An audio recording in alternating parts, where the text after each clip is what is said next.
কত ইমাম দেখা যাচ্ছে, কত যে ইমাম দেখা যাচ্ছে আজকে নিজেরা খারিজি হয়ে আছে, নিজেরা শিয়া হয়ে আছে,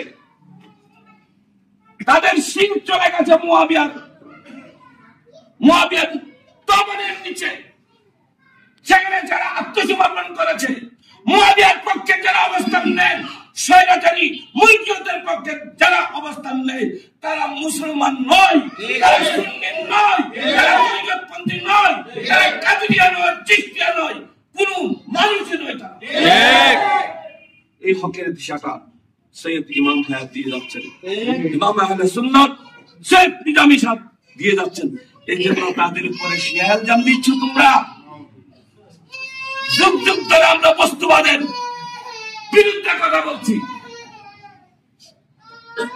সকল বস্তুবাদের বিরুদ্ধে, সকল নাস্তিকতাবাদের বিরুদ্ধে।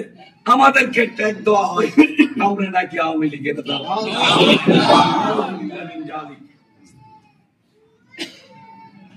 ইমাম হায়াত শুরুতে যেমন ছিলেন, এখনো যেমন আছেন, এবং চিরকাল আহলে বাইতের দালাল।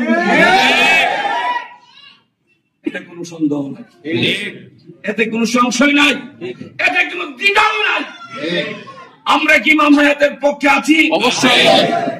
ইমাম হায়াতের পক্ষে থাকা মানে কি আহলে বাইতের পক্ষে থাকা, মাওলা আলীর দামান ধরে থাকা, মাওলা আলীর চাচার নিচে থাকা, লাওয়াই হামদের নিচে থাকা। যত বড় কুতুব হোক, যত বড় অলি হোক, মাওলা আলী ছাড়া কোনো বেলায়েত নাই। যারা দুই দিকে ঘুরতেছেন তারা মুনাফিক, যারা দুই দিকে ঘুরপাক খাচ্ছেন, বড় বড় জুব্বা, আগাব, আবাকাবা, দাঁড়িয়ে এক হাত জিকির করতে করতে পাখি দিলে চেহারা দেখা যায় না, ঘুমটা দিলে কি যে তার লাগে সেটাও বোঝা যায় না। এগুলো দিয়ে আর বন্ডামি করা যাবে না। বিশুদ্ধ সিলসিলার প্রতি আমাদের শ্রদ্ধা আছে, ভালোবাসা আছে। সকল সহজ সরল সুন্নি মুসলমানদেরকে উদ্ধারে চাপিয়ে পড়তে হবে। কার বয়স কত, কার লম্বা দাড়ি কি, কার পিছনে কত লক্ষ মানুষ আছে। ইন্ডিয়াতে কুম্ভ মেলা হয়, কোটি মানুষ হয়, তারা কি হক হয়ে গেছে? জানেন তো আপনারা।